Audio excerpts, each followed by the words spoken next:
Welcome to Chamber Chat. I'm Judy Taylor, President of the Habersham County Chamber of Commerce. Thank you for joining us. My guests today include Ann Nicely with Alliance for African American Music, Michael Faust, the Member of the Month, and Roger Erickson with Erickson Baseball School. And my first guest is Ann Nicely. Welcome, Ann. Thank you, and it's good to be here again this year. Well, it's good to have you back. And February is African American or Black History Month. It is.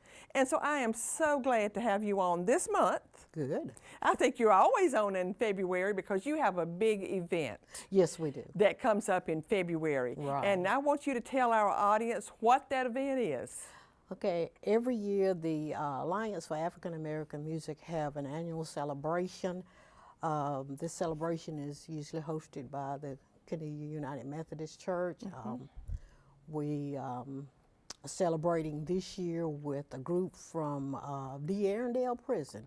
Oh, really? Yes, they are very good singers. And so they will be there and part of the musical yes, they are main guests for this year. Interesting, Right. very interesting. Now, Voices of Worship, they with Portia Burns, they always sharing with us. They're going to be our opening guests this time, but our main guest will be from the prison. That is interesting. I'm just so glad to hear you say that. And how many years has the African Alliance for African American Music been around? When was it established? It's been 25 years. So that was, I'm trying to think of what year it was. Well, it's a milestone then. It is. This is our 25th So year. this is your 25th anniversary. Right, right.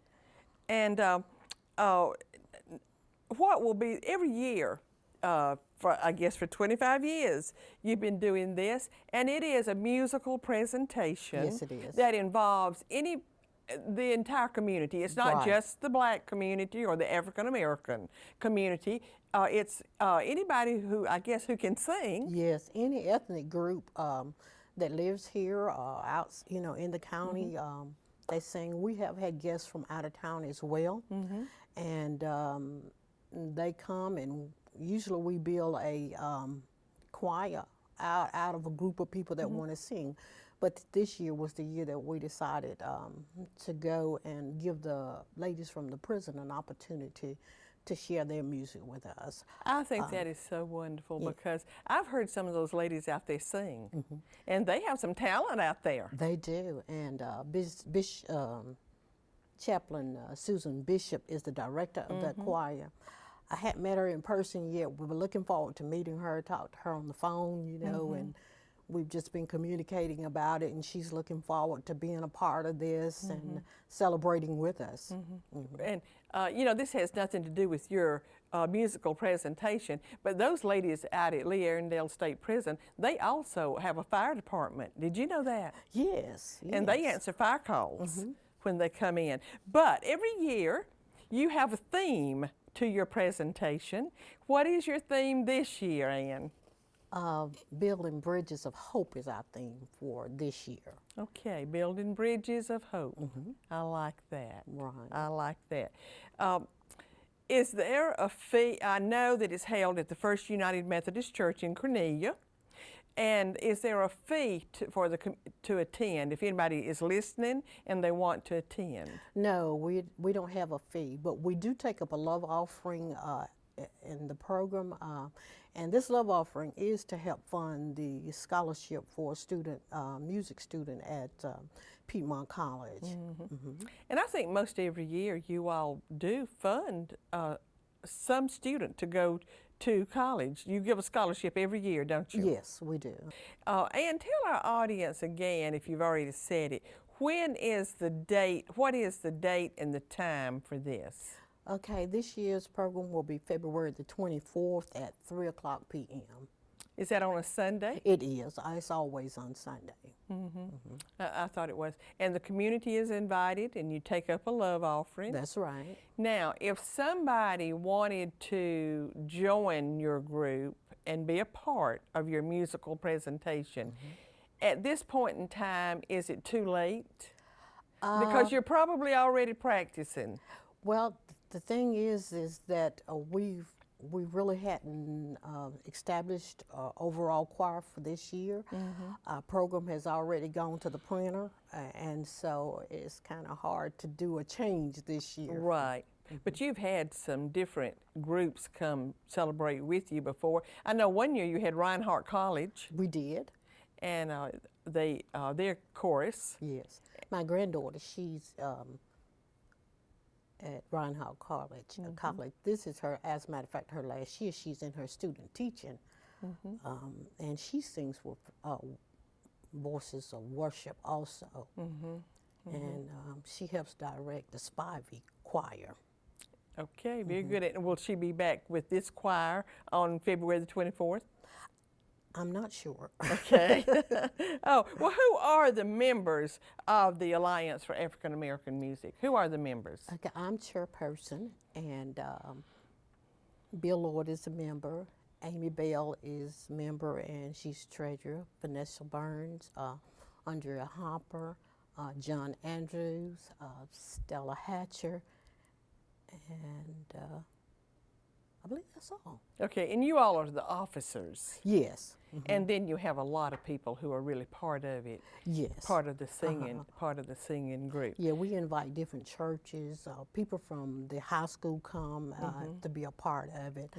Sometimes we clash because their musical out of town is about the same time, so some years they can't be with us. But they've been a very good support to the Alliance for African American Music. Well, Ann, if somebody is interested, tell them a contact person and a telephone number. I guess you would be a contact person. Yes, you can contact me at 706-778-6001. I am Nicely chairperson for the Alliance. Bill Lord, you can contact him at Piedmont College. Absolutely.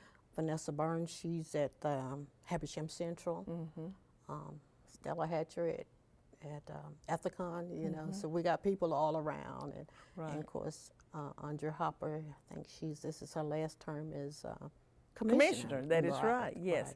And our time is up. Thank you for being on Chamber Chat again. Oh, it's my pleasure. Best of luck with the presentation this year. And now the date is February the 24th. First. Right. I said 4th a while ago. It's February the 21st, First United Methodist Church in Cornelia, and it will be at what time? 3 o'clock. 3 o'clock. And it is worth going to if someone has not been before. Yes, it is. Please stay with us. We're going to take a short commercial break and be right back with our second guest. Did you know kids who play outdoors have healthier lungs? Totally. I did. Did you know that boys that play with dolls make better husbands? My son has lots of dolls. But did you know terry cloth diapers breathe better? I did. It's totally true. Oh, yeah. Did you know that strollers have the right of way on the sidewalk? Yes. Yep, I did. Did you guys Did you know that kids who eat breakfast have higher GPAs? Yeah, I know. Yeah.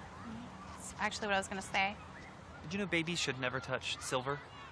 It's really bad for them. I knew that. Did you guys know that statistically friendly kids have more friends? Yeah. That's obvious. Did you know most people think they're using the right car seat for their kid, but they're not?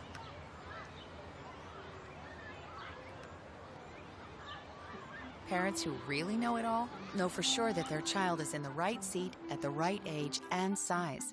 Visit safercar.gov/the right seat to make sure your child is protected. I'm putting that on my blog. I just put it in mine. Thank you for staying with us. My next guest today is Michael Faust, representing Marka the Potter, an icon in Habersham County. And Marka the Potter is the Chamber's February Member of the Month. Welcome, Michael. Thank you, Judy. It's great to be here. Well, I appreciate your being here, and congratulations on being Member of the Month. A much-deserved recognition because, as I said, Marka the Potter is just an icon in Habersham County. But let's just start off by telling our audience, what is Marka the Potter? Well, in case you don't know, Marka the Potter is a pottery shop. It's a craft shop. We have a lot of crafts, but mainly pottery, as we have an example here on the coffee table. This array is just beautiful, Michael. Thanks.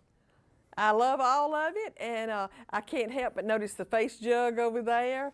That's just kind of a signature thing for Marka the Potter and for Habersham County, the pottery. We have a few face jugs. Yes. And I even see some of Abby J's salsa there. You do. We got to have something for the chip and dip. Yes, and that bowl is chip and dip bowl. That's right. It's Pour yes. your sauce in there and Put your chips and around it. Ready to go. How long has Mark of the Potter been around? I do know this, Michael, that it is the oldest, I believe I'm right, the oldest continuously operating craft store in Georgia. That's And right. but how long has it been around? When was it started? It was started in 1969, and this year in May will be our 47th year. Well, who actually started it? John and Glenn LaRue started it, opened it up as a retirement project. They wanted to do a pottery. I bet they never dreamed that it would go as long as that it would survive, as long as it has survived, and be the historic attraction that it is, because it is truly an attraction. Yes, yes. I was glad to have met John and Glenn both, and I think they were thrilled every time they would come back to visit to see that it continued, and we kept Building on it. building on it, yes. Well, now tell our audience before we go any farther, where are you located? You're in the prettiest part of Habersham County. I might be a little prejudiced, but yes, we're 10 miles up Scenic 197, State Highway 197 north of Clarksville, 10 miles north of Clarksville. We're about 12 miles southeast of Helen. It's a beautiful location. You're right on the Sequoia River. That's right, right beside the river in an old grist mill building. And you have a very interesting back porch. We do. We I have have- a back deck. You tell about that. That's right on the river. You can look down. A lot of times you see wildlife, various wildlife, but of course we also have our trout, our pet trout, some very large trout, rainbow and brown, and some brook trout. I have fed those trout off your back porch. They have trained us well. They have, and when you start throwing food in there, they just come in abundance, and do. they're beautiful. They just really are. Well, now, Michael, back to your pottery. Now, is all this pottery made up there at Mark of the Potter on Highway 197 North? Most of it is. We have 4 of our own potters, and we put a yellow dot to show that it was made by one of our potters. So if you're looking around the shop, I see a yellow dot right here. I see a yellow dot right there. right? Matt, Mary, we have Esther, and Betsy. We also have pottery from another 30 or 35 potters and potteries, most of them from around the southeast, but some as far away as Vermont, Indiana, Pennsylvania, Arkansas, and places in between. You know, when you go up there, you have quite a stock of inventory. Yes. You have dishes. You can buy a whole set of dishes. I believe Yes. I'm right. You can get plates. You can get cups and saucers, and you just have a lot of pottery up there. So some of it then does come in from other sources. That's right. And well, tell me about your pottery now. Is it safe to cook or eat in all your pottery? Yes, it's all food safe, lead-free glazes and clays from all of our potters and our own, and it's meant to be used. Meant to be enjoyed sitting on a shelf, and then take it down and use it, you know, for your favorite hot beverage or your chip and dip. Even the berry bowl on the end there is. I love that berry bowl. Rinse your berries off, drain them, set them in the refrigerator. And then you have some that you can bake in. Am I That's right? right. You can That's bake a pie Yes. or whatever in some Yes. of your pottery, and it's all completely safe. It is. I have often, you know, when I get dishes, I worry about that lead content or whatever. Right. And we know where this comes from. You know, in fact, we make a lot of it. So.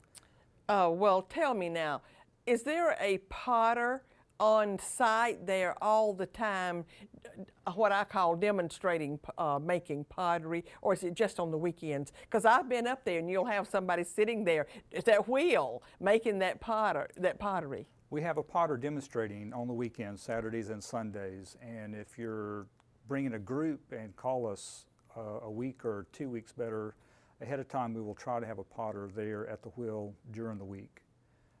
if it doesn't conflict with like a kiln unloading or something like that.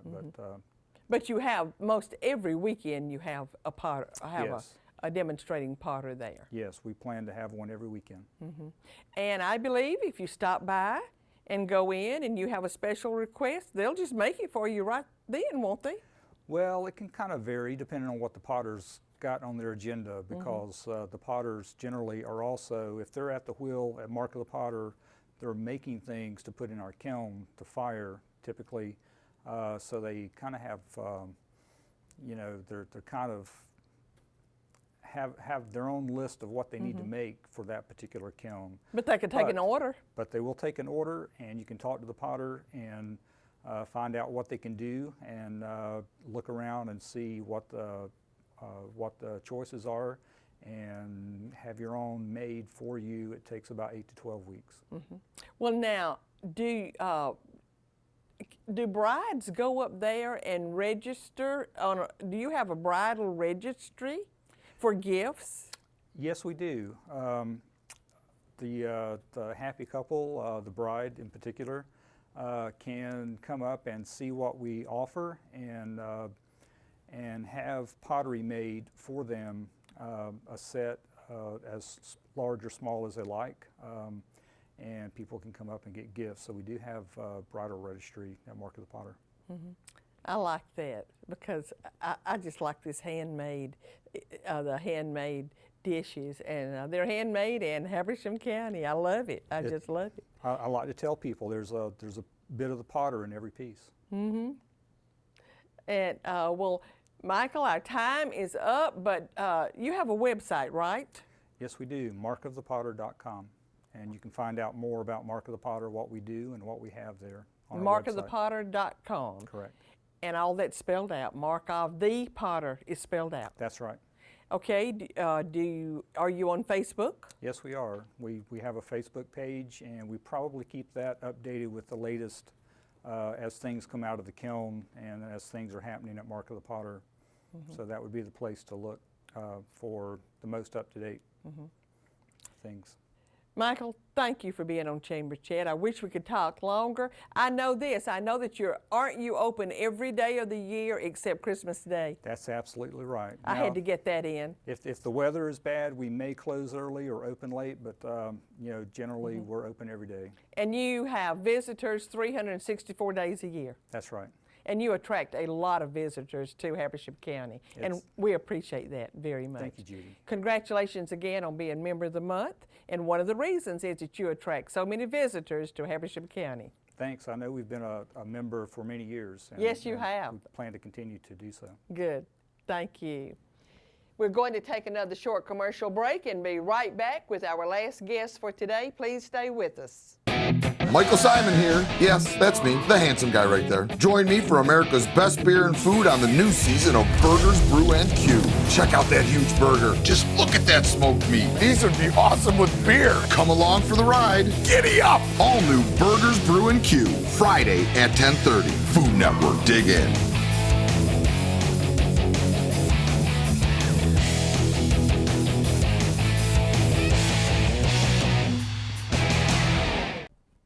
Thank you for staying with us. My next guest and my last guest for today is Roger Erickson with Erickson Baseball School. Welcome, Roger. Thanks. Thanks for having me. Well, I appreciate your being on. It's exciting to have you on. And I know there are plenty of young people out there, young boys in particular, maybe watching this program, and they're wondering, who did you play for? Because you were a professional baseball player, and the name Roger Erickson is recognizable. So tell our audience, who did you play for? Maybe not recognizable to the young kids out there. I always mention to them names like Nolan Ryan, and no, we don't know who that is. Did you play with Babe Ruth? I said, no, I didn't play with Babe Ruth. Well, your hair's so gray. And I said, well, no, I didn't play with Babe Ruth. But no, I played with the Minnesota Twins and the New York Yankees in the major leagues. a little while back. Well, those names, the two baseball names are very recognizable, the New York Yankees and the Minnesota Twins. Right. Yep. So the young guys will still recognize that. And I think that the young hopefuls out there, that when they know that you actually played professional ball with those teams. Hopefully the parents remember. They'll sit up and listen. But you have now opened your own baseball school. Correct. Here in Habersham County, and we're glad that you chose Habersham County to come back to retire, or maybe not retire, but to live here after your baseball career. But how did it come about that you came here and opened a baseball school? Well, my wife went to UGA, and she loved this area, and we moved down here probably 16 years ago. The baseball school is in Habersham, and it's about less than a mile from our house, so it worked out great. I kind of, when I moved down here, I had batting cages up in Illinois, and I wanted to do the same thing down here, but couldn't find a building, and was traveling into Atlanta to do some lessons. And I fell into a job, and I stuck with that for about 16 years, and finally decided, hey, I want to do this, and picked up a friend of mine, a partner, and he wanted to get me more involved with the Habersham Little League and maybe bring the level of play up just by having batting cages available so I can give lessons and have a place for them to come and hit off pitching machines and get some more swings in. Mm-hmm. And so you have built that out there. I have seen it, and it's very impressive. Tell our audience where it is. It's on Highway 17 next to the feed store. Next to Cool Springs and the Salty Trail Cafe, kind of the intersection of 255 and 17. So it's kind of halfway between Clarksville and Helen. But I've got 2 batting cages in there with the master pitching machines. They're the machines that use the arm that throw the ball, so you can adjust your timing, and that's the whole idea of baseball, is having good timing when you hit. So you can see the ball coming out of an arm machine, and it's $1 per token. You get 10 pitches per round. I've got a lesson cage where I do pitching lessons and hitting lessons, and it's a pretty cool place. Kind of got carried away, and I've got a lot of memorabilia. So all my pictures in there. I'm getting sick of looking at my picture every day, but there's 20-some pictures of me floating around and all the teams I played with. We've got a party room that's really cool. Let me stop you for 1 second. Now, you were a pitcher. We didn't say, I don't think we said that. We just said you played for the New York Yankees, but you were a pitcher. Pitcher, correct. Yes. Okay. Now, and you have a party room? We've got a party room where you can rent it for birthday parties. A lot of memorabilia is in there, a lot of superhero pictures, cutouts, big stand-ups. We've had a few birthday parties. It's been a blast where a baseball team came in and from Habersham Little League, rented it for a birthday party. I gave them some lessons. They hit off the machines. I've got a radar gun, test their speed. We've got cotton candy making machine, so it's a blast for the whole family. Some of the dads got in there and hit, and I'm sure they were sore the next day. But it's a fun place. It's pretty neat. It just it worked out great, and we're waiting for the baseball season to start and get some people in there. And what you were mentioning before, yes, I was a pitcher in the big leagues, and a lot of times people come in for a hitting lesson, and I said, well, I do the hitting lesson. Well, you're a pitcher. I said, well, yeah, but I grew up like everyone else, playing shortstop or third base and pitching. It's just that I was given a scholarship to go pitch, and they said that's it. And then I was drafted to go pitch, and that was it. I was paid to pitch. But the whole family, my grandfather had a pro contract, didn't sign because in the 20s you needed to stay home, work, and support the family.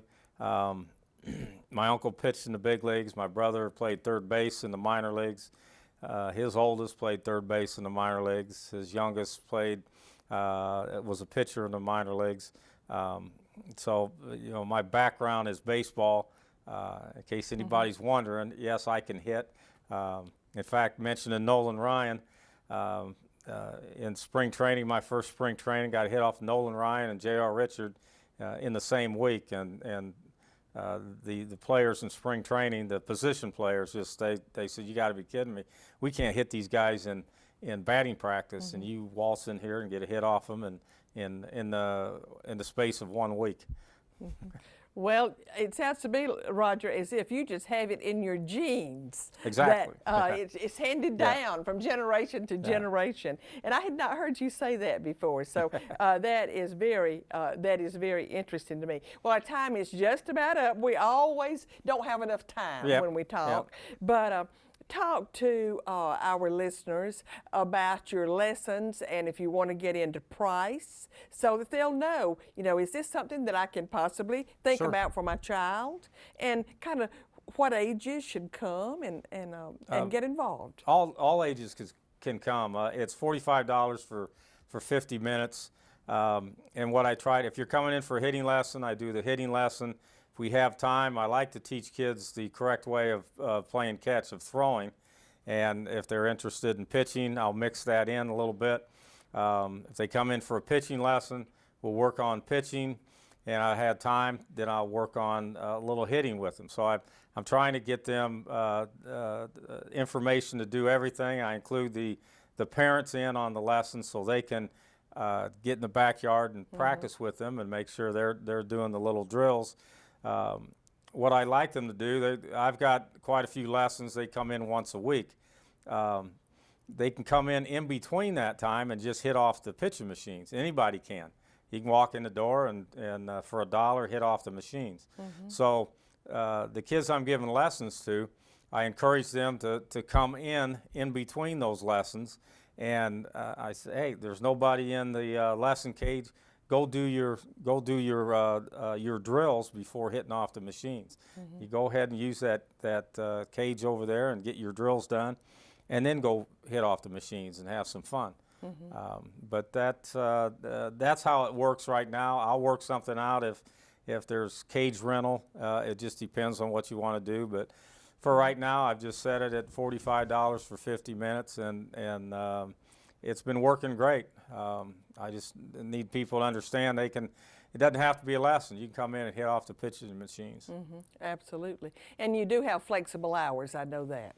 Yes. You're basically after school right now. After school. We set it up this month has been 3 o'clock to 7 o'clock, Tuesday through Friday, and 12 to 5 on Saturday and Sunday.